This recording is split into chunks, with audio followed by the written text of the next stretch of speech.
The morning sun cast long shadows across the Nevada training grounds as Master Sergeant Sarah Chun adjusted her rifle scope for the third time.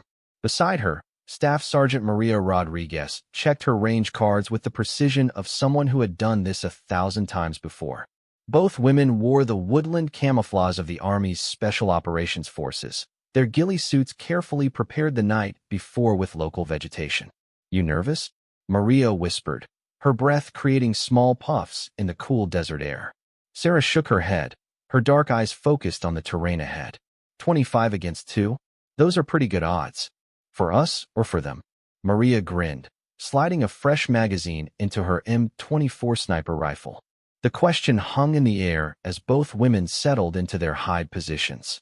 What they were about to attempt had never been done before in military training history. 2 female Army snipers were going to take on an entire Navy SEAL platoon in a week-long war game exercise. The stakes were higher than just bragging rights between service branches. This was about proving that skill, intelligence, and tactical thinking could overcome raw numbers and brute force.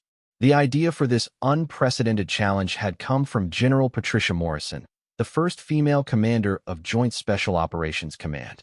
She had watched both Chun and Rodriguez dominate every sniper competition they entered, often outscoring male counterparts who had been shooting since childhood. When the Navy questioned whether women could handle the physical and mental demands of special operations, Morrison decided to put her best shooters to the ultimate test. Sarah Chun had grown up in San Francisco, the daughter of immigrants who had never fired a weapon in their lives. Her path to the military began in high school when she joined the JROTC program to help pay for college. What started as a practical decision quickly became a passion when she discovered her natural talent for marksmanship. Her instructors noticed that she could hit targets other students couldn't even see clearly. More importantly, she had the patience and mental discipline that separated good shooters from exceptional ones. After enlisting in the Army, Sarah quickly distinguished herself in basic training. Her drill sergeants were initially skeptical of the quiet Asian woman who looked like she belonged in a library rather than a combat zone. That skepticism vanished the first time she picked up a rifle. She could put 5 rounds through the same hole at 300 yards, a feat that impressed even the most experienced marksman on the base. Sarah's partner, Maria Rodriguez, had a completely different background but shared the same deadly precision with a rifle.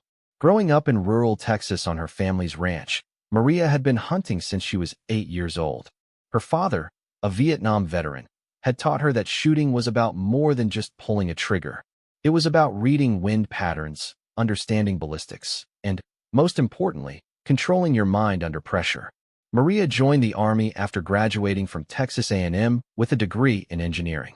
She could have had a comfortable career in the civilian world, but the military offered her something that corporate America couldn't: the chance to push herself beyond what she thought was possible.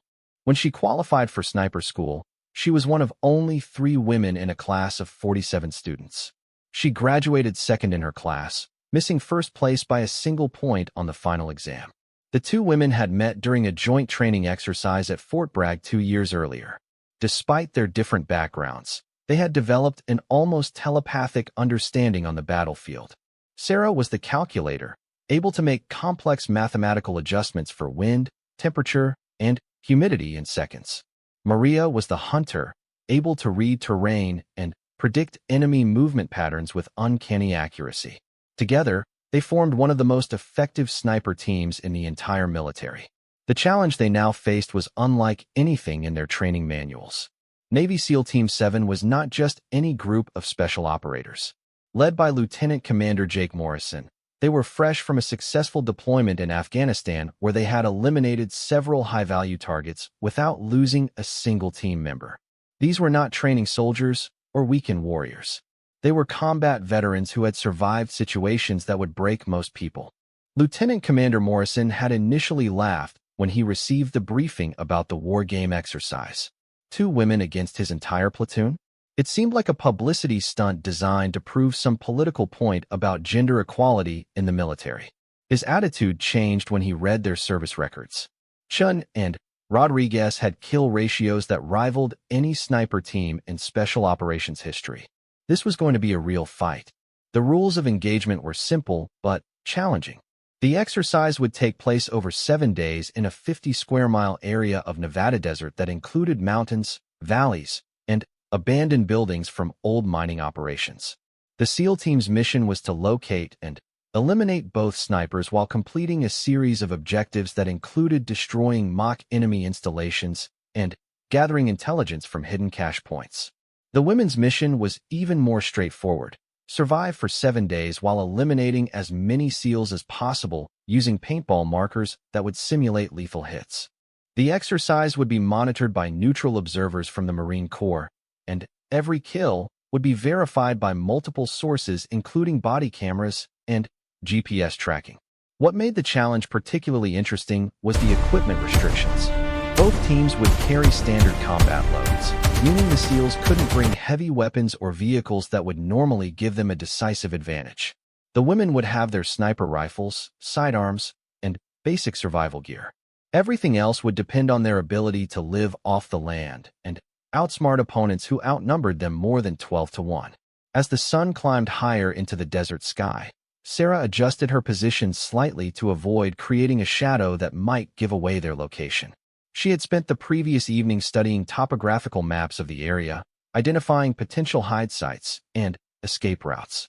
Maria had focused on studying the SEAL team's probable tactics based on their training background and recent deployment history. First checkpoint is about 2 clicks north of here, Sarah whispered, referring to the map coordinates they had memorized. If they follow standard doctrine, they'll approach from the east using the ridge line for cover. Maria nodded, her eye pressed against her rifle scope. Morrison's smart, though. He might split his team and try to box us in from multiple directions. That works in our favor, Sarah replied. Smaller groups are easier targets. Both women understood that their greatest advantage was not their shooting skills, though those were considerable. Their real edge was patience and the ability to remain hidden while gathering intelligence about enemy movements. SEALs were trained for direct action missions where speed and aggression were key. This exercise would test their ability to adapt to a completely different type of warfare. The first SEAL appeared in Sarah's scope at exactly 0847 hours, moving carefully along a game trail about 800 meters to their northeast. She recognized him from the intelligence photos as Petty Officer First Class David Kim, the team's communications specialist. He was moving with the fluid grace of someone who had spent years perfecting small unit tactics, but he was also following a predictable pattern that both women had anticipated. Maria had already identified 2 more SEALs moving in a parallel formation about 50 meters behind Kim.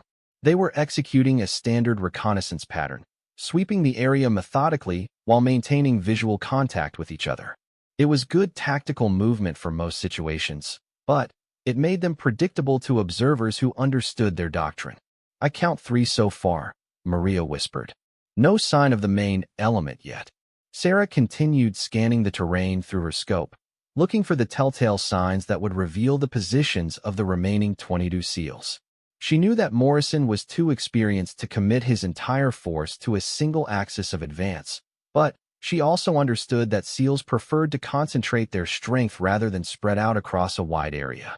The morning silence was broken only by the distant cry of a hawk circling overhead and the whisper of wind through the desert brush. Both women had learned to use these natural sounds to mask any noise they might make while adjusting their positions or communicating with each other.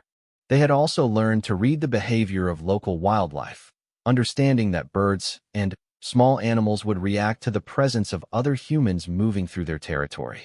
At 0903 hours, Sarah spotted movement that made her heart rate increase. Lieutenant Commander Morrison himself was visible for just a few seconds as he moved between 2 large boulders about 1,200 meters away. He was carrying what appeared to be a tablet computer, probably coordinating the movement of his scattered teams through digital communications.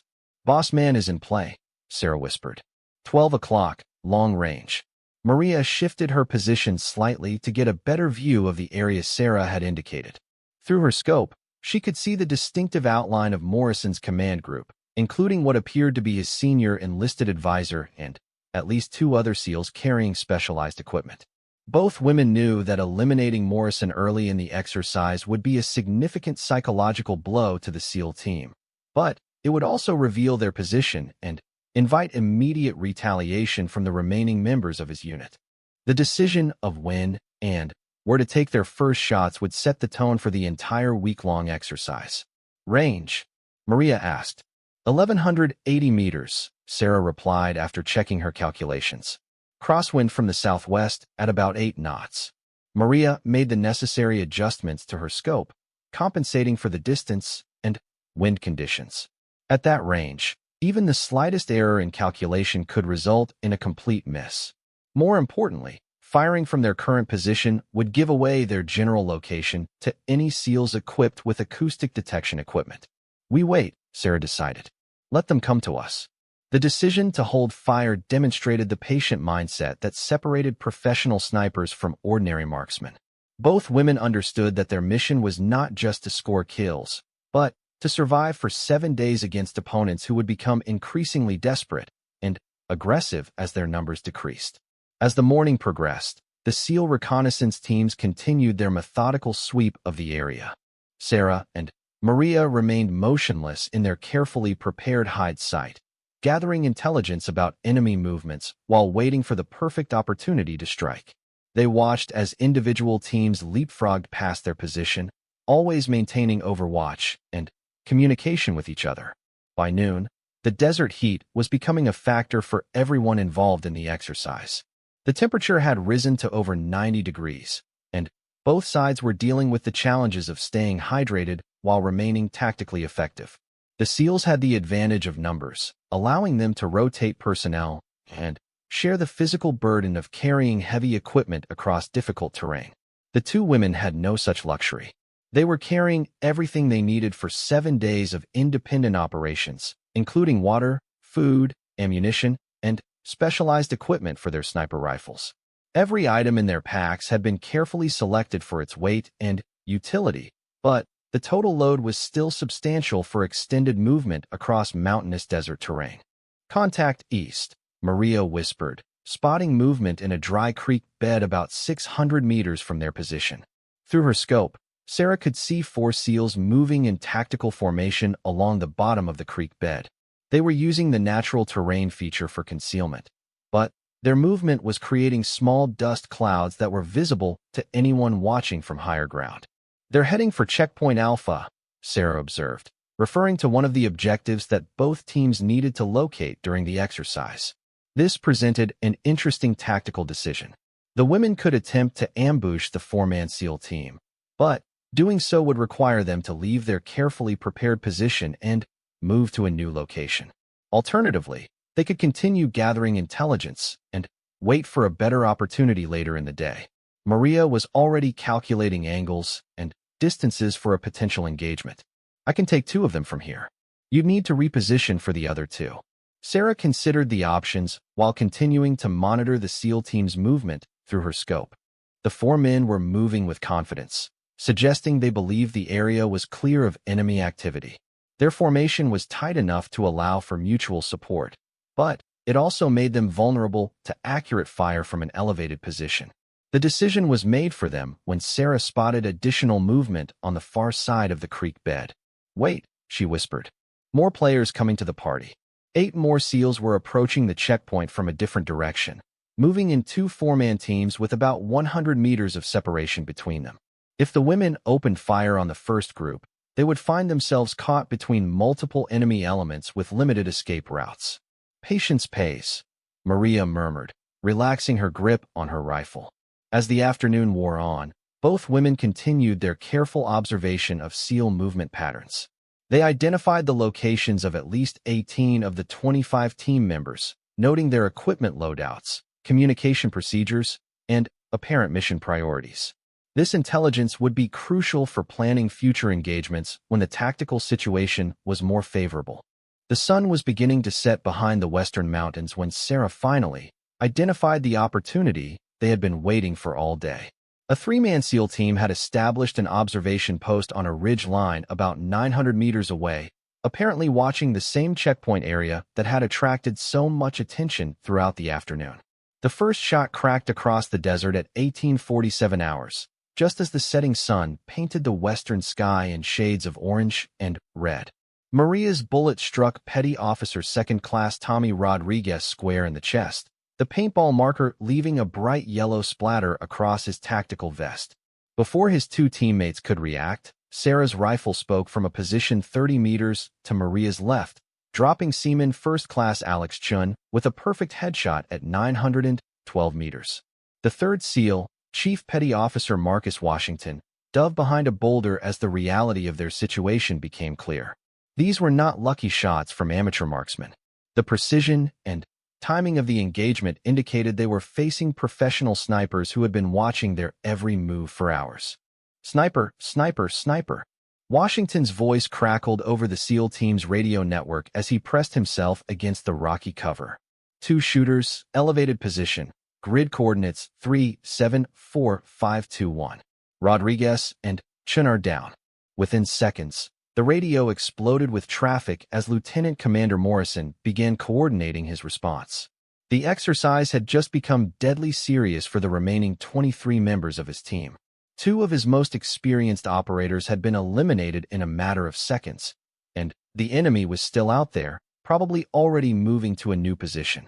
Sarah and Maria were indeed moving, but not in panic or haste. They had rehearsed this exact scenario during their pre-mission planning, identifying multiple escape routes and fallback positions from every potential firing location. As soon as Maria's shot left her rifle, both women began a carefully choreographed withdrawal that would take them to a pre-selected hide site nearly 2 kilometers away. The key to their success was understanding that modern warfare was not just about shooting accuracy, but about information management and tactical mobility. While the SEALs were still trying to figure out where the shots had come from, the two women were already establishing their next ambush position with clear fields of fire covering 3 different approach routes. Clean shots, both of them, Sarah whispered as they settled into their new position 45 minutes later.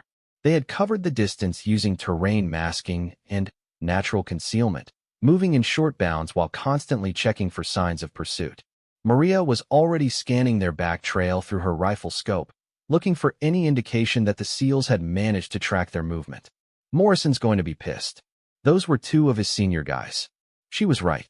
Lieutenant Commander Morrison was indeed furious. But, more importantly, he was impressed despite himself.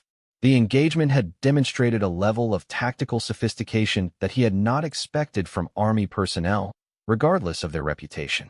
The shots had been fired from concealed positions at extreme range, and the shooters had disappeared without leaving any obvious sign of their presence. Chief Petty Officer Washington was still pinned behind his boulder, unable to move without exposing himself to potential follow-up shots. The exercise controllers had confirmed both kills using body cameras and GPS tracking, meaning Rodriguez and Chun were officially out of the game. More concerning for Morrison was the realization that his opponents had been watching his team's movements for hours without being detected. Bravo team, move to provide overwatch for Washington's extraction, Morrison ordered over the radio. Charlie team, establish a perimeter around grid 374,500. I want those shooters found and eliminated. The SEALs responded with the speed and professionalism that had made them legendary in the special operations community. Within minutes, 12 operators were moving toward the area where the shots had originated, using vehicles and helicopter support that gave them significant advantages in mobility and firepower. But Sarah and Maria had anticipated this response as well. They had studied SEAL tactics extensively during their preparation for the exercise, understanding that the Navy's elite warriors would attempt to use their superior numbers and equipment to overwhelm any opposition through aggressive maneuver and concentrated firepower. Sounds like helicopters, Sarah observed, listening to the distant sound of rotor blades approaching their former position. Right on schedule. The women had chosen their new hide site specifically because it was located under a rock overhang that would make them invisible to aerial observation. More importantly, the position offered them clear sight lines to 2 different valleys that the SEALs would have to cross if they wanted to continue their pursuit. Maria was studying the approaching helicopter through her rifle scope, noting its type and configuration. That's a little bird with thermal imaging capability. They're serious about finding us. The helicopter circled the area where the initial engagement had taken place, its sophisticated sensors scanning for any sign of the two snipers. The aircraft's thermal cameras could detect the heat signature of human bodies even through moderate concealment, but the women's current position under solid rock made them effectively invisible to electronic surveillance. As the sun disappeared completely behind the western mountains, the desert temperature began dropping rapidly.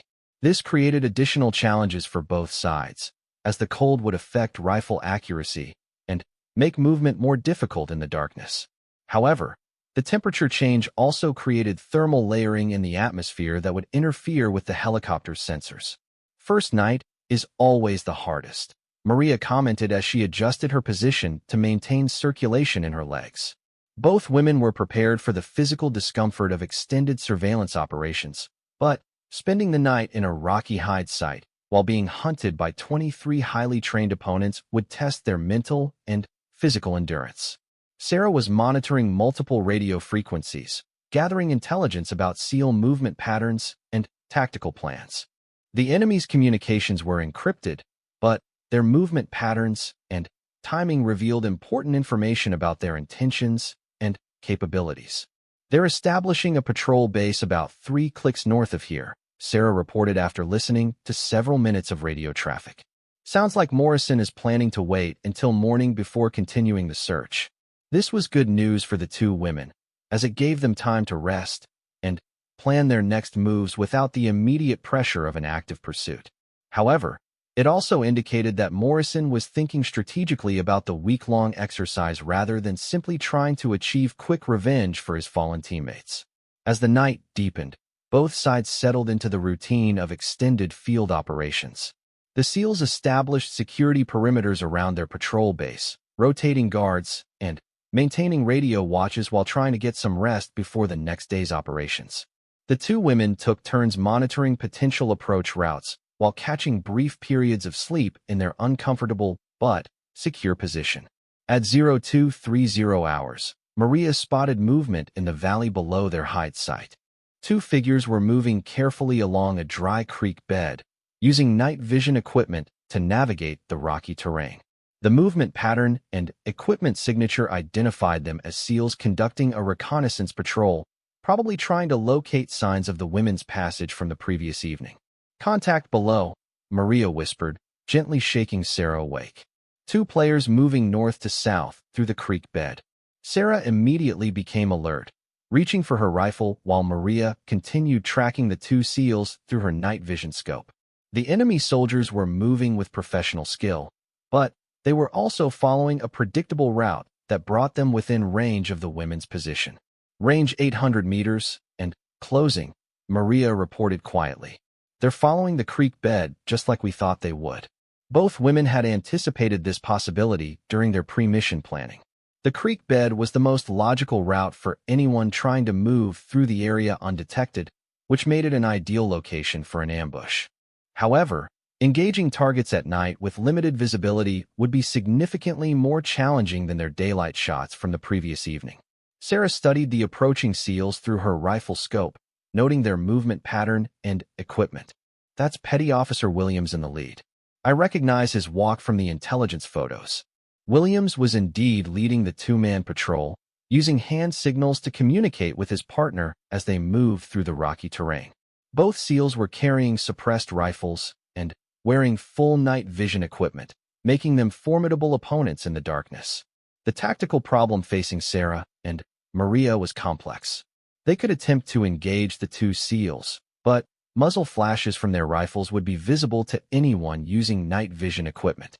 This would compromise their position and invite immediate retaliation from the main SEAL force located just a few kilometers away.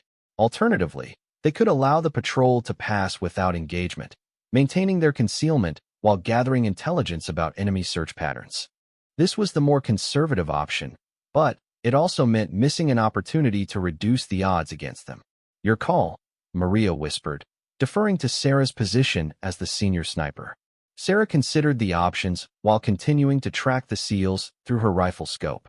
The two men were now about 600 meters away and moving directly toward a position that would bring them within 300 meters of the women's hide site. At that range, positive identification would be possible even in limited visibility. We take them, Sarah decided. But we do it smart. The women had trained for exactly this scenario during their preparation for the exercise. Night engagements required different tactics than daylight shooting, with special attention to muzzle flash suppression and immediate displacement after firing. They would have one opportunity to eliminate both targets before the surviving SEALs could call for support or return accurate fire. Maria adjusted her position to get a clear shot at the trailing SEAL, while Sarah focused on Williams in the lead. Both women synchronized their breathing and trigger control, preparing for simultaneous shots that would prevent either target from escaping or alerting the main force. "On my count," Sarah whispered. 3, 2, 1, execute. Both rifles fired within milliseconds of each other, their suppressed muzzle flashes barely visible in the darkness. Williams dropped immediately, struck center mass by Sarah's carefully aimed shot. His partner, Petty Officer James Murphy, managed to dive behind a boulder, but not before Maria's bullet caught him in the shoulder, marking another confirmed elimination. Sniper contact. Sniper contact. Murphy's voice was tight with pain and adrenaline as he called for backup over the radio. Williams is down. Grid coordinates 374,489. Request immediate support. The radio response was immediate and overwhelming. Morrison's voice cut through the static, directing multiple teams toward the contact location while coordinating helicopter support and medical evacuation for the simulated casualties. Within minutes, the area would be crawling with angry SEALs looking for revenge. Sarah and Maria were already moving, using a different escape route that would take them away from their current position without exposing them to observation from the valley floor. They had achieved their tactical objective of reducing enemy numbers, but they had also revealed their general location to opponents who now understood they were facing a serious threat. 4 down, 21 to go, Maria commented as they reached a pre-selected rally point about 1 kilometer from their firing position. "Morrison's going to change tactics after this," Sarah replied, checking her equipment while scanning for signs of pursuit. "No more small patrols. He'll start using larger formations with better supporting fire." This was exactly what Lieutenant Commander Morrison was thinking as he studied the latest casualty reports. 4 of his best operators had been eliminated in less than 24 hours, all by precise rifle fire from concealed positions. The enemy was clearly using professional sniper tactics, which meant his standard small unit approaches were not going to be effective. Dawn broke over the Nevada desert with a crystalline clarity that made every rock and shadow stand out in sharp relief. Lieutenant Commander Morrison stood in the center of his forward operating base, studying detailed topographical maps, while his remaining 21 operators prepared for a completely different type of mission than they had originally planned. Gone were the standard 4-man patrol elements that had proven so vulnerable to sniper fire. Morrison had reorganized his force into 3 7-man teams, each with dedicated communications, medical support, and heavy weapons capabilities. More importantly, each team now included a designated marksman with a long-range rifle specifically trained to counter enemy snipers. "These army bitches think they're playing games with us," Petty Officer First Class Brandon Mitchell muttered as he cleaned his State Route 25 sniper rifle for the 3rd time that morning. Mitchell had been Morrison's best marksman before the exercise began, and the loss of 4 teammates to enemy sniper fire had made the challenge personal for him. Morrison overheard the comment and decided to address it immediately. "Stow that attitude, Mitchell. Those army bitches have eliminated 4 of our people in 18 hours using nothing but skill and superior positioning. Underestimating them is exactly why Rodriguez, Chun, Williams, and Murphy are sitting in the casualty collection point instead of helping us complete this mission." The lieutenant commander's words had the desired effect. His remaining operators understood that they were no longer dealing with a training exercise that could be completed through standard procedures. They were facing an enemy that had studied their tactics, anticipated their responses, and demonstrated the ability to inflict serious casualties while avoiding detection and retaliation. 3 kilometers away, Sarah Chun was experiencing her own reality check as she studied the SEALs' new movement patterns through her rifle scope. The enemy had adapted quickly to their losses, abandoning the small unit tactics that had made them vulnerable to sniper attacks. The seven-man formations now approaching their area of operations were much more difficult targets, with overlapping fields of fire and sufficient personnel to provide both offensive capability and defensive security. "They're learning," Sarah observed, watching as the lead SEAL team bounded forward in coordinated movements that prevented any individual soldier from being exposed for more than a few seconds at a time. Maria was monitoring a second team moving parallel to the first, noting their equipment and formation spacing. "Look at the spacing. They've got designated marksmen with each element now. This is going to get interesting." The tactical situation had evolved significantly since the previous evening. The two women still held the advantages of concealment and defensive positioning, but the SEAL's numerical superiority was now being used more effectively through improved tactics and better coordination. Morrison had also brought in additional assets, including drone surveillance and electronic warfare equipment designed to locate enemy radio transmissions. Sarah keyed her short-range radio, using a predetermined code to communicate with Maria without revealing their position to enemy electronic surveillance. "Bravo 6, this is Alpha 2. I count 14 players moving on axis red. Recommend displacement to alternate position." "Alpha 2, Bravo 6. Copy 14 players. I have 7 additional moving on axis blue. Time to relocate." Both women began their movement to a predetermined fallback position that would give them better fields of fire against the approaching SEAL teams. However, they also understood that their window for effective engagement was closing rapidly. Morrison's new tactics were designed to force them into movement, which would make them vulnerable to counter-sniper operations. The fallback position was located in an abandoned mining structure that provided excellent concealment and multiple escape routes. More importantly, it offered clear sight lines to two critical terrain features that the SEALs would have to control if they wanted to complete their assigned objectives for the exercise.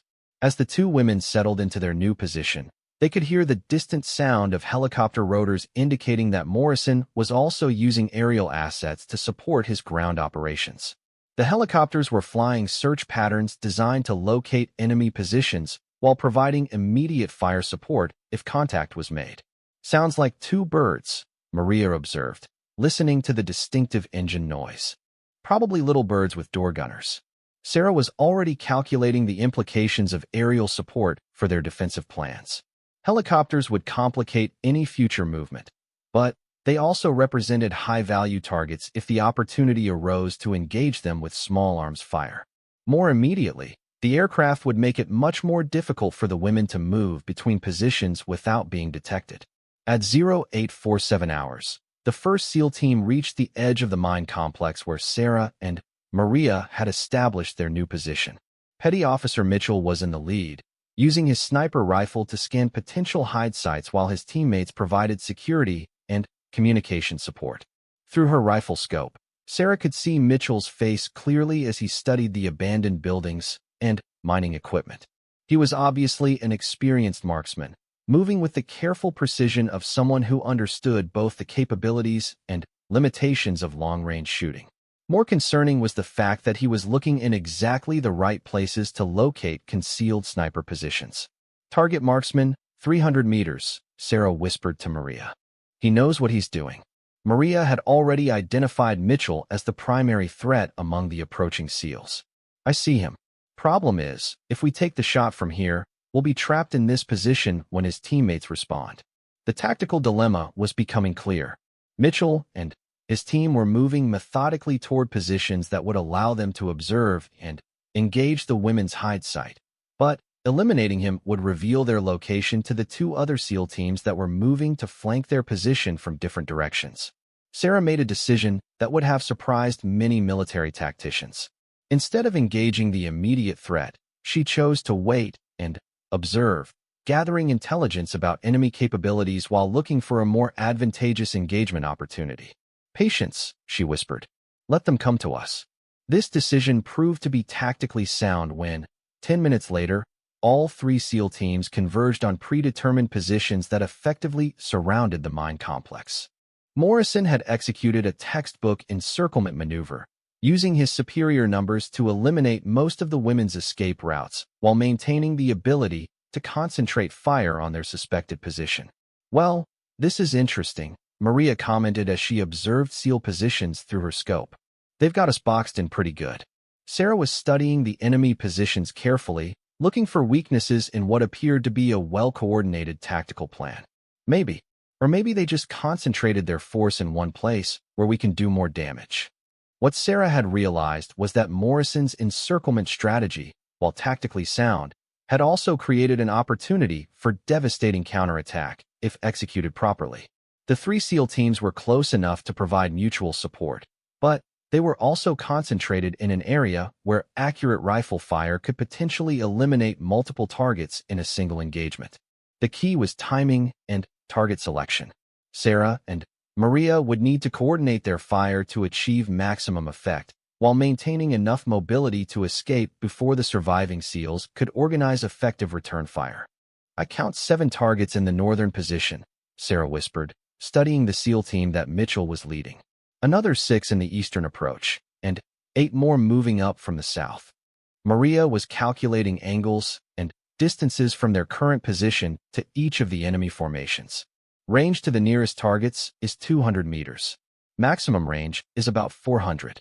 All within effective engagement distance. Both women understood that they were about to attempt something that violated most conventional wisdom about sniper employment. Instead of engaging from long range and immediately displacing, they were preparing to conduct a close-range engagement against multiple targets in a confined area. The risks were enormous, but the potential payoff was equally significant. "We're going to take them all," Sarah announced quietly. "But we do it fast, and we do it right." The plan they developed in the next few minutes was both audacious and tactically sophisticated. Sarah would engage the northern team first, targeting Mitchell and his communications specialist to eliminate their ability to coordinate with the other SEAL elements. Maria would simultaneously engage the eastern team, focusing on their heavy weapons specialist and team leader. After their initial shots, both women would immediately shift fire to the southern team, attempting to eliminate as many targets as possible before the survivors could organize effective return fire. The entire engagement would need to be completed in less than 60 seconds to avoid being overwhelmed by superior numbers. At exactly 0923 hours, both rifles spoke simultaneously. Sarah's first shot took Mitchell center mass, eliminating the enemy's most dangerous marksman before he could return fire. Her second shot, fired less than 3 seconds later, dropped the team's radio operator as he attempted to call for support. Maria's shooting was equally devastating. Her first round eliminated Petty Officer Johnson, who was carrying an M240 machine gun that could have provided suppressive fire during the engagement. Her second shot struck Chief Petty Officer Anderson in the chest as he attempted to organize his team's response to the sudden attack. The Southern SEAL team, led by Senior Chief Williams, reacted to the gunfire by immediately taking cover and attempting to locate the enemy firing positions. However, their response was exactly what Sarah and Maria had anticipated. By taking cover, the SEALs had made themselves stationary targets for shooters who had already calculated the range and windage corrections for their positions. Sarah's third and fourth shots eliminated 2 more SEALs from the southern team before Williams realized that his men were being systematically destroyed by shooters who had anticipated his every move. Maria's continued fire was equally effective, methodically eliminating targets who thought they were safely concealed behind cover that had been pre-ranged by professional snipers. The entire engagement lasted exactly 57 seconds. When the shooting stopped, 11 Navy SEALs had been eliminated by paintball markers that simulated lethal hits. The exercise controllers confirmed each kill using body cameras and GPS tracking, officially removing nearly half of Morrison's remaining force from the exercise. Lieutenant Commander Morrison's voice over the radio was tight with controlled anger as he assessed the damage to his command. All stations, this is actual. Consolidate on my position immediately. We have multiple casualties and need immediate reorganization." Sarah and Maria were already implementing their escape plan, using a pre-positioned rope to rappel down an abandoned mine shaft that connected to a network of underground tunnels. The tunnels would allow them to move nearly a kilometer from their firing position without being detected by the remaining SEALs or their helicopter support. 15 down, 10 to go. Maria counted as they moved through the darkness of the underground passage. Morrison's got to be going crazy right now. Sarah was thinking about the tactical implications of their successful engagement. He's going to change tactics again. Probably pull back and try to use standoff weapons or call in additional support. This prediction proved accurate. Morrison was indeed reconsidering his entire approach to the exercise. He had started with 25 elite operators and now had only 10 remaining, all eliminated by 2 Army snipers who seemed to anticipate his every tactical decision. More troubling was the realization that his opponents were not simply good shooters, but tacticians who understood SEAL doctrine better than many of his own people. They had consistently chosen defensive positions that maximized their advantages while minimizing his ability to use superior numbers and equipment effectively. The Tactical Operations Center at Nellis Air Force Base was buzzing with activity as senior officers from multiple service branches gathered to observe what had become the most significant training exercise in modern military history. General Patricia Morrison stood before a wall of monitors displaying real-time footage from body cameras, drone surveillance, and GPS tracking systems that were documenting every move of the unprecedented conflict. 15 SEAL casualties in 48 hours, Colonel James Harrison from the Marine Corps observed, studying the tactical display with professional interest. These 2 Army shooters are rewriting the book on small unit tactics. Admiral Patricia Chun, the Navy's representative at the exercise, was less enthusiastic about the developments. Her service's most elite unit was being systematically destroyed by 2 women with rifles, and the implications for future special operations doctrine were staggering. Morrison still has 10 operators remaining. The exercise isn't over yet. General Morrison nodded, but privately, she was amazed by the performance of her 2 snipers. Chun and Rodriguez had demonstrated tactical sophistication that exceeded anything in their training records, adapting to changing circumstances while maintaining the initiative against numerically superior opponents. 3 kilometers away, Lieutenant Commander Morrison was implementing the most desperate gambit of his military career. With only 10 operators remaining, he had abandoned all pretense of completing the exercise's original objectives. His new mission was simple: locate and eliminate the 2 Army snipers before they could inflict any more casualties on his decimated force. "We're going full offensive," Morrison announced to his remaining team leaders. "No more defensive positions, no more methodical searches. We're going to find these women and end this exercise on our terms." Chief Petty Officer Angela Davis, Morrison's senior enlisted advisor, studied the tactical map with concern. "Sir, going offensive against prepared sniper positions with only 10 people is suicide. These women have been picking our movement patterns apart for 2 days." Morrison understood the risks, but he also understood that conventional tactics had failed completely against opponents who seemed to anticipate his every decision. "Davis, they've eliminated 15 of my people using our own doctrine against us. If we keep playing by the rules, they're going to eliminate the rest of us one by one." The plan Morrison developed was both brilliant and incredibly dangerous. Instead of trying to locate the women through methodical searches, he would use his remaining personnel as bait to draw them into a decisive engagement. The key was making the bait irresistible while maintaining enough firepower to destroy the enemy when they revealed themselves. "Here's what we're going to do," Morrison explained to his assembled team.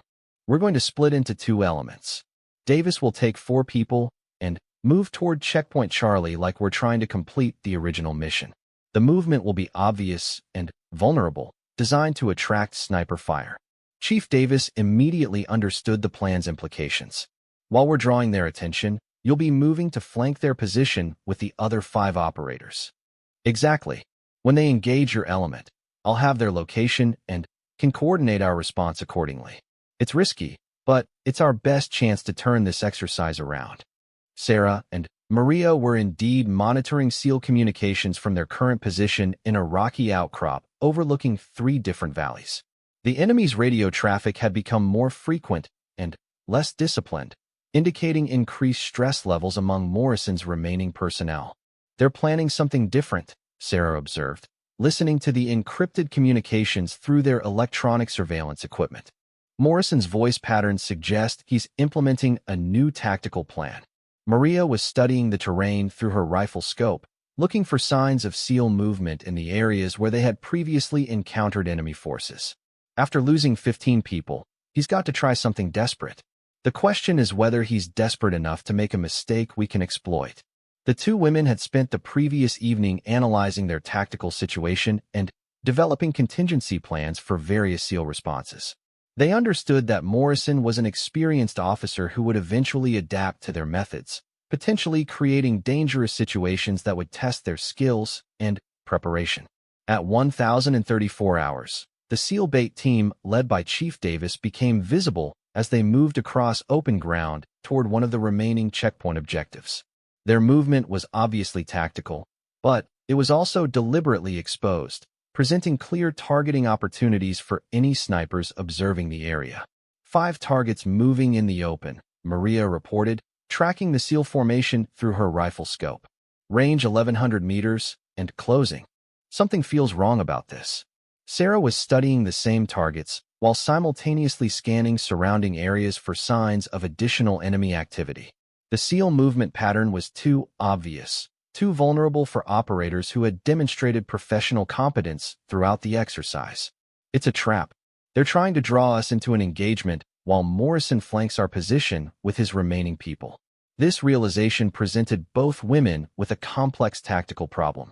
They could ignore the obvious bait and maintain their concealed position, but doing so would allow the SEALs to complete one of their mission objectives and potentially escape the exercise area.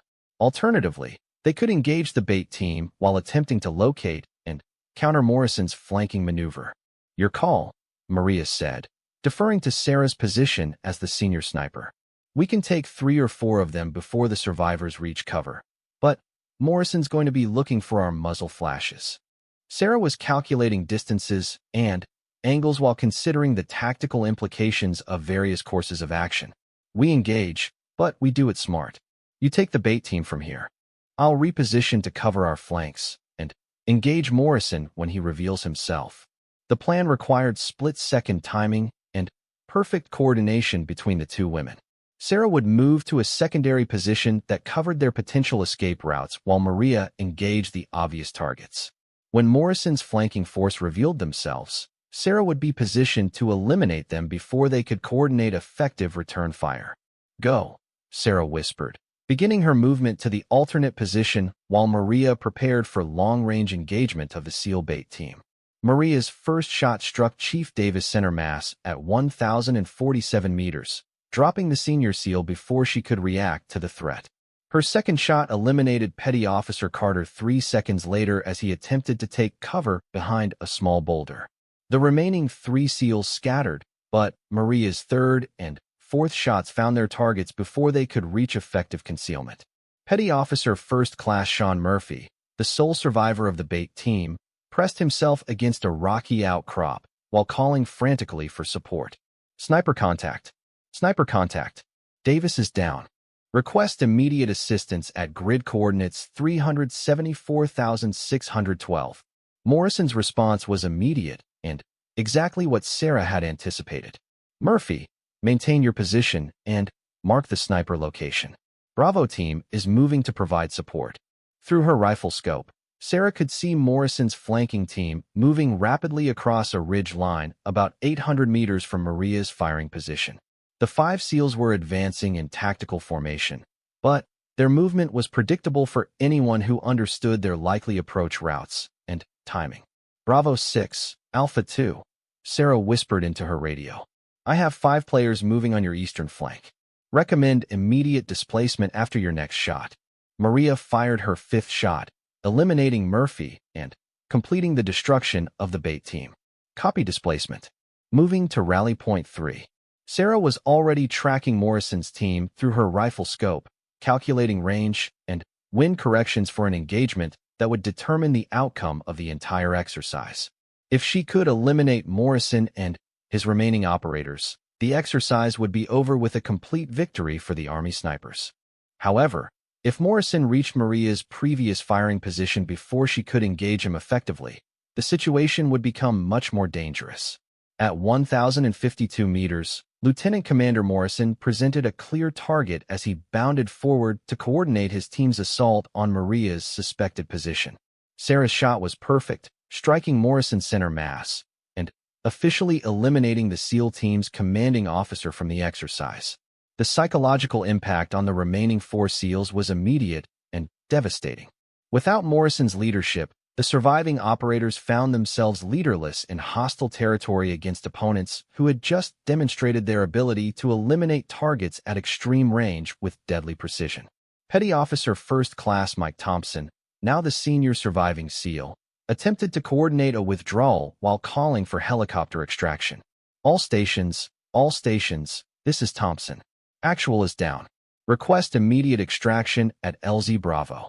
We have multiple casualties and need to evacuate the area. Sarah's second shot eliminated Thompson before he could complete his radio transmission, leaving 3 surviving SEALs who were now completely demoralized and tactically ineffective. Within 10 minutes, Maria had repositioned to provide covering fire while Sarah methodically eliminated the remaining enemy personnel. The exercise officially ended at 1,127 hours on the 3rd day when the last surviving SEAL was marked by a paintball hit that simulated a lethal wound. 25 Navy SEALs had been systematically eliminated by 2 Army snipers who had used superior tactics, marksmanship, and battlefield intelligence to overcome overwhelming numerical odds. The Tactical Operations Center at Nellis Air Force Base fell silent as the final casualty report was transmitted.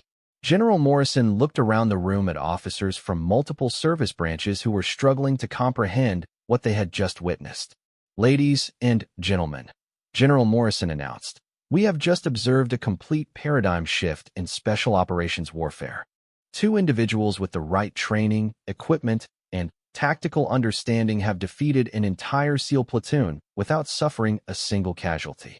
Admiral Chun was studying the tactical displays with professional interest despite her service's defeat. The implications for future operations are staggering. If small sniper teams can achieve this level of effectiveness against our best personnel, we need to completely rethink our approach to special operations. Colonel Harrison nodded in agreement. The question is whether this was an anomaly based on specific circumstances, or whether we've just seen the future of asymmetric warfare.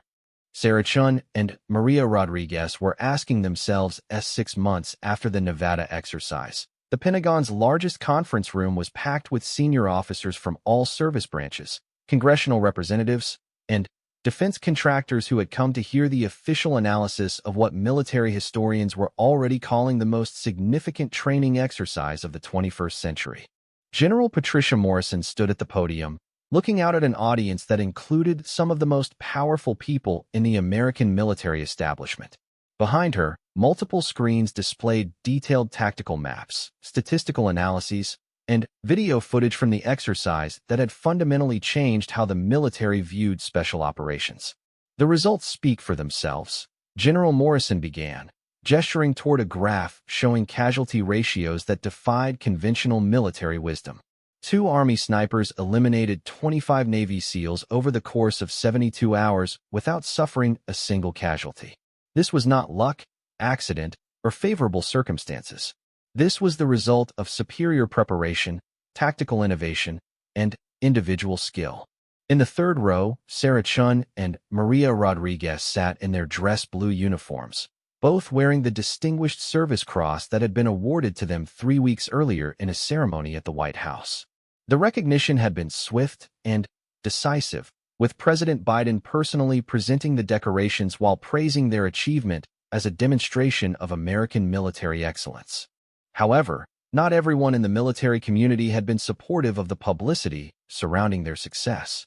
Some critics argued that the exercise had been designed to favor the women, while others questioned whether the results would be applicable in real combat conditions where enemy forces might not follow predictable patterns. Admiral Patricia Chun, representing the Navy's perspective on the exercise, stood to address the assembly. While we acknowledge the impressive performance of Sergeants Chun and Rodriguez, I think it's important to consider the specific circumstances that made their success possible. SEAL Team 7 was operating under artificial constraints that limited their use of heavy weapons, air support, and other assets that would normally be available in combat situations. General Morrison had anticipated this argument and was prepared to address it directly. Admiral Chun raises valid points about the exercise parameters, but I would argue that these constraints actually made the challenge more difficult for our snipers, not easier. In real combat, enemy forces would not have the training, equipment, and tactical sophistication of Navy SEALs.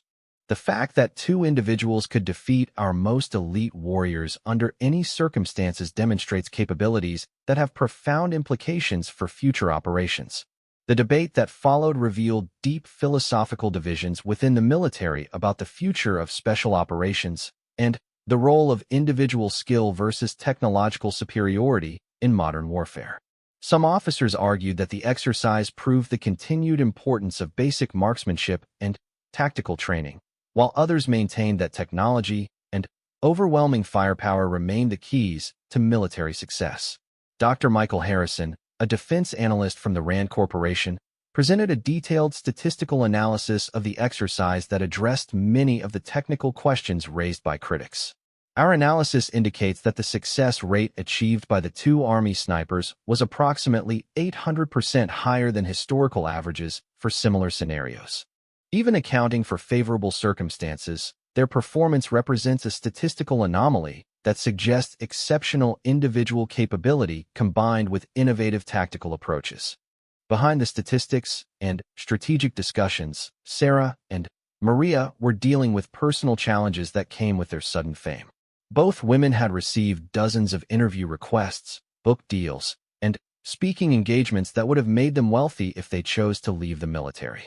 More importantly, they had become symbols in the ongoing debate about women's roles in combat operations.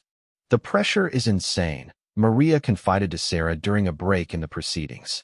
"Everyone wants to know if we think women are better than men, or if this proves something about gender equality. I just want to get back to doing my job." Sarah understood exactly what Maria meant. Their achievement had been transformed from a military success story into a political and cultural statement that neither of them had intended to make. The exercise had been about proving their individual capabilities, but the results were being used to support arguments about broader policy changes. The most significant development had come 2 weeks earlier when Secretary of Defense Lloyd Austin announced new policies that would allow qualified women to apply for positions in all special operations units, including Navy SEALs, Army Special Forces, and Marine Corps Force Reconnaissance. The policy change was directly attributed to the Nevada exercise and the demonstration that women could perform at the highest levels of military operations. Lieutenant Commander Jake Morrison, who had been promoted despite losing the exercise, approached Sarah and Maria during the conference break. The Navy officer had spent months analyzing the tactical lessons from his defeat, and his conclusions had surprised many people in the special operations community. "I wanted to tell you both something," Morrison said, extending his hand to Sarah. "What you accomplished out there changed how I think about warfare.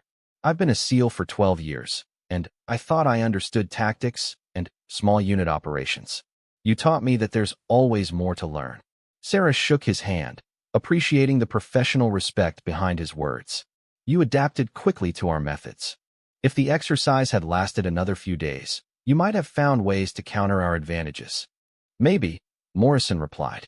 "But the point is that you forced innovation and adaptation from a unit that had become comfortable with standard procedures. That's valuable for everyone in the special operations community."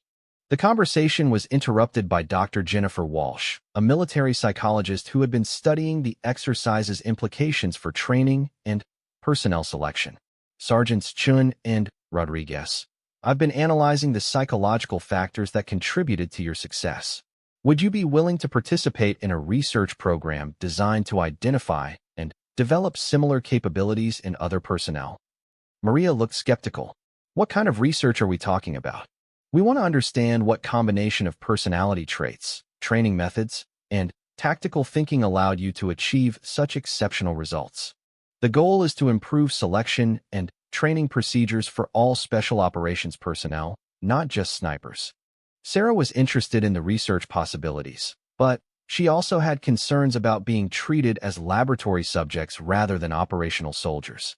As long as the research doesn't interfere with our primary duties, we're willing to consider it.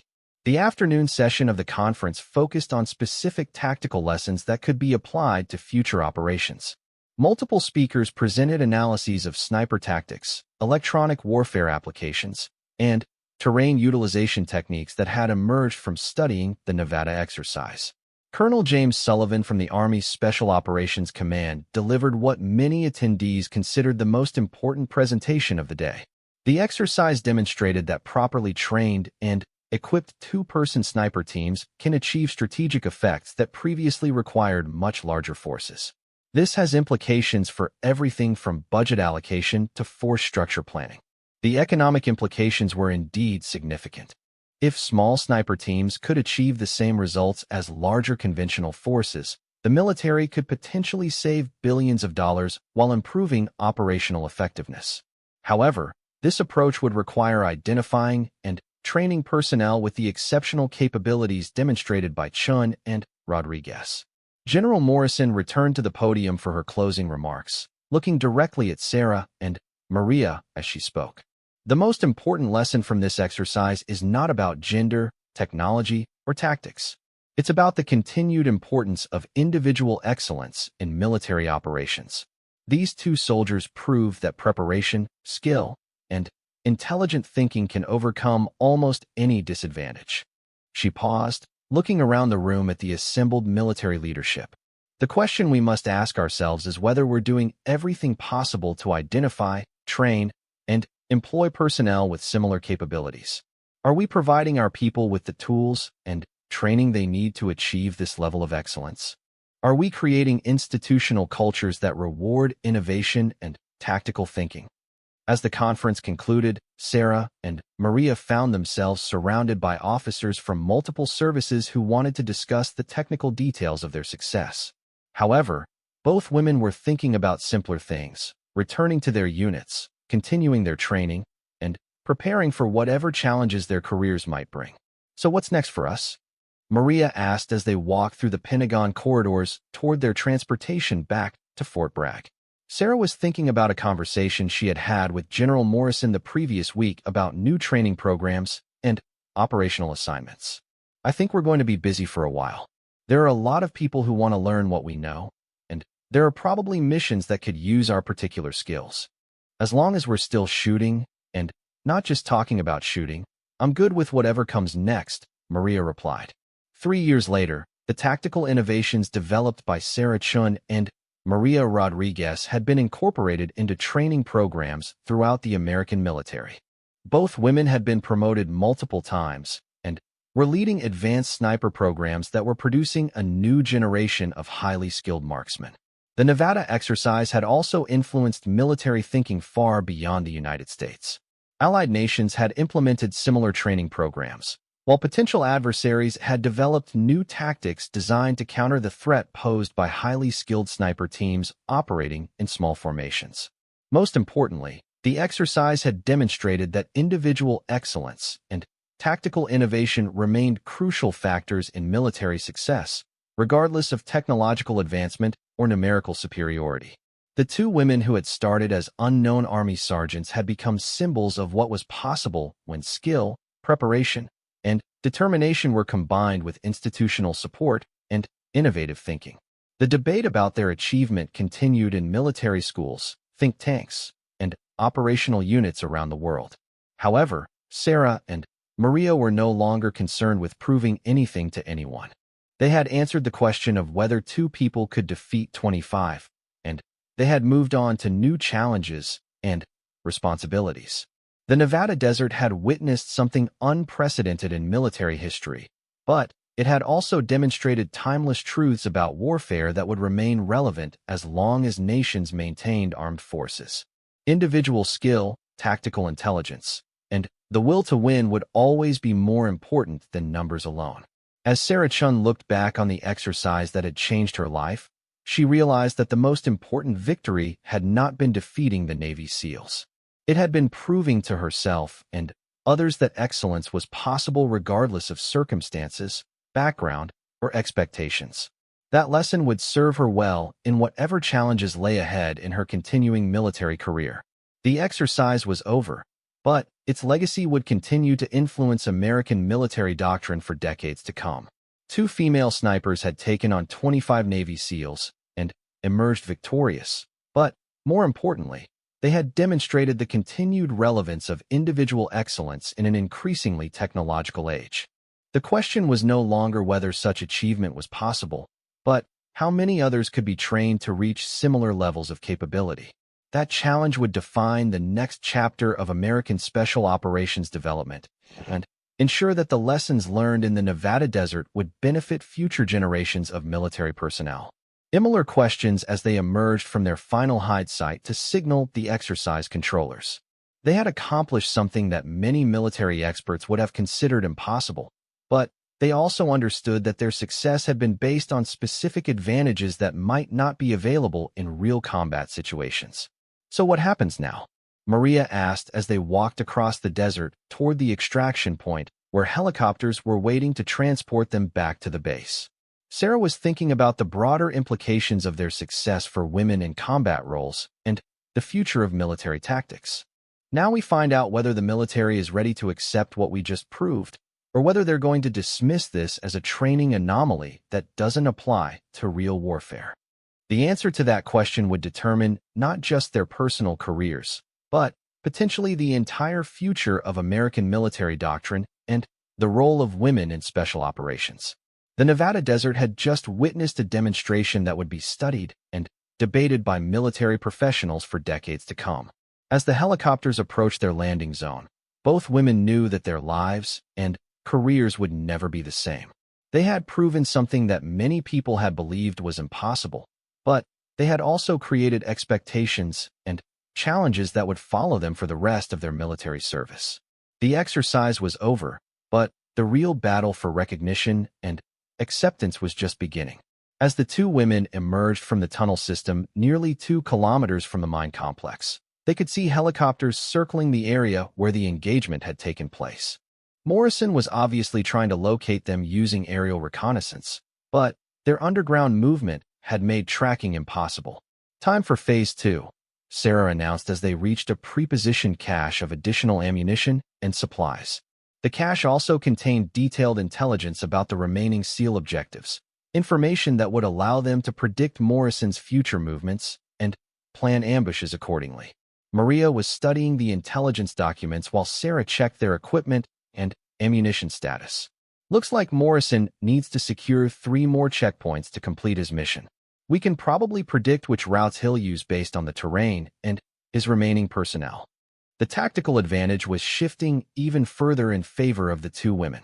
Morrison's force was now small enough that he would be forced to concentrate his remaining personnel for protection, making them easier to locate and engage.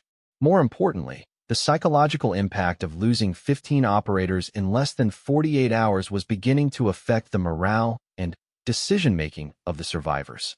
As the third day of the exercise began, Sarah Chun and Maria Rodriguez had demonstrated that superior tactics and marksmanship could overcome significant numerical disadvantages. However, Lieutenant Commander Morrison was about to make one final desperate gambit that would test their skills and determination to the absolute limit. As dawn approached, both sides began preparing for the second day of what had already become the most challenging training exercise any of them had ever experienced.